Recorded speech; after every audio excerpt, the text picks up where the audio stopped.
Assalamualaikum warahmatullahi wabarakatuh. Bismillahirrahmanirrahim. Qala al-muallifu rahimahullahu ta'ala wa nafa'ana bi ulumihi fid dharaini amin ya Allah ya rabbal alamin.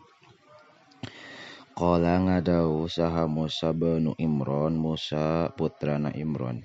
Ya Rabba, hei pangeran abdi, man ari saha jalma azu etanu pangmulyana. A'azu ibadika eta nu pangmulyana ti pirang-pirang hamba Gusti indaka mungguh Gusti. Qala ngadawu Allah man eta jalma qadaro anu kawasa itu man gofaro mangka ngahampura itu man. Rawah ngariwayatkeun kana ieu hadis al Baihaqi Imam Baihaqi an Abi Hurairah katampi ti Abi Hurairah. Qala ngadawu sa Dawudu Nabi Dawud idkhaluka ari ngasupkeunana anjeun yadaka kana leungeun anjeun pipan tanini kana sungut orai naga illa anta blugo nepi ka yen nepi anjeun al mirfaqo kana siku anjeun payak duhuma tuluy nyoehkeun itu tanin kana yadak khairun eta leuwih alus laka pikeun anjeun min antas ala tinimbang yen menta anjeun man ka jalma lam yakun anu henteu bukti lahu eta tetepikeun itu eman naon syai'un hiji perkara sumakana tuluy ngayakeun ieu si eman. Rawahu ngariwayatkeun kana ieu hadis sa Ibnu Asakir an Abi Hurairah katampi ti Abi Hurairah. Qalat ngadawu sa Sulaiman bin Dauda, Sulaiman bin Daud, li Sulaimana ka Nabi Daud. Ya bunayya he anak kaula, la tuksir ulah ngalobakeun anjeun annauma kana sare bilaili dina waktu peuting. Paina kasratan naum mangka sayaktosna ngalobakeun sare teh bilaili dina waktu peuting tatruku eta ninggalkeun itu kasroh al insana ka jalma-jalma fakiran kana fakir yaumal kiamati dina poe kiamah. Rawahu ngariwayatkeun kana ieu hadis al Baihaqi Imam Baihaqi an Jabirin katampi ti Sayyidina Jabir.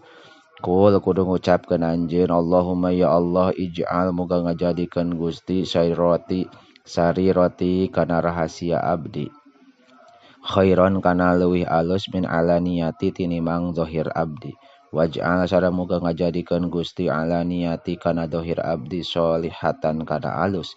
Allahumma ya Allah as'aluka nyuhunkeun abdi min sholihimatina alusna perkara tuti anu maparin Gusti annasa ka jalma minal mali tegasna tina harta wal ahli sareng tina ahli wal waladi sareng tina anak ghairi dhalli anu henteu sasar wal mudili sareng anu nyasarkeun.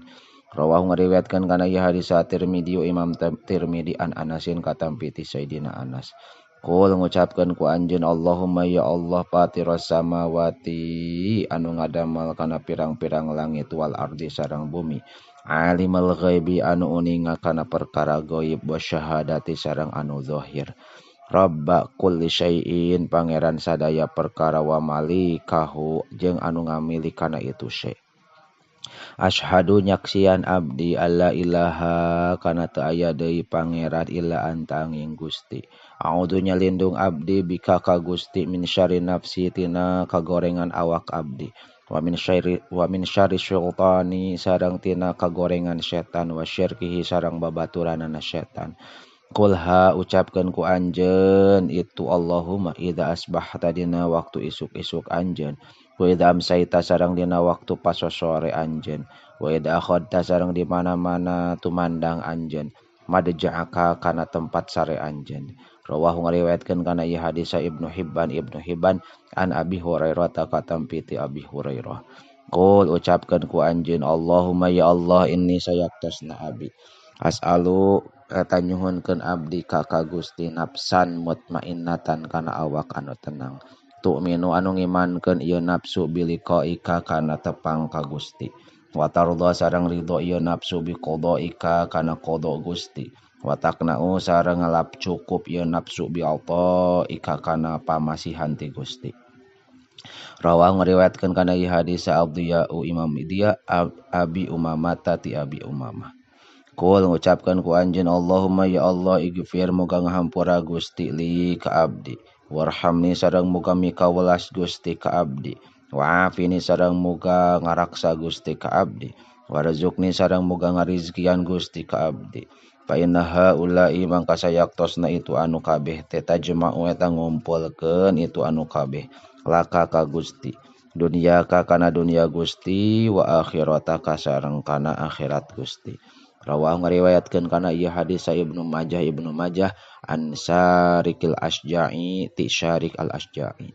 Qul ucapkeun ku anjeun Allahumma ya Allah inni sayaktosna abdi dalam tu eta ngadolim abdi nafsi kana awak abdi dulman katsiron kalawan dolim anu loba wa inau sareng sayaktosna kalakuan la yaghfiru eta teu aya nu ngahampura ad-dzunuba kana pirang-pirang dosa saha illa anta angin Gusti.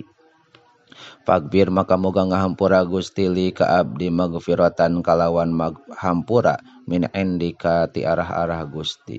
Warhamni sareng moga makawelas Gusti ka abdi. Innaka sayaktosna Gusti anta tegasna Gusti Al-Ghafuru eta dat anu ngahampura Ar-Rahim anu welasan. Rawah ngariwayatkeun kana ieu hadis Al-Bukhari Imam Bukhari wa Muslimun sareng Imam Muslim.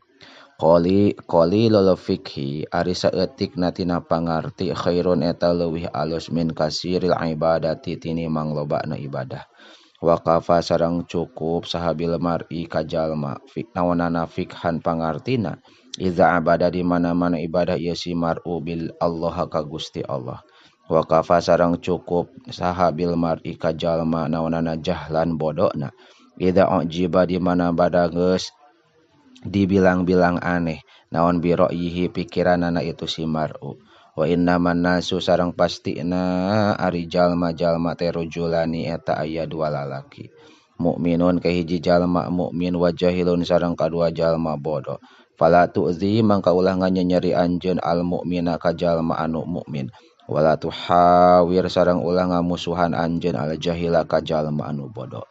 Rawah ngariwayatkeun kana ieu hadis At-Tabrani Imam Tabrani an Ibnu Umar katampi ti Ibnu Umar. Qalilu taufiqi ari saeutikna tina taufik khairun eta leuwih alus min kasiril aqli tinimang lobana akal. Wal aqlu sareng ari akal atawa mikiran pi amri dunya dina urusan dunia teh madharatun eta matak madorot.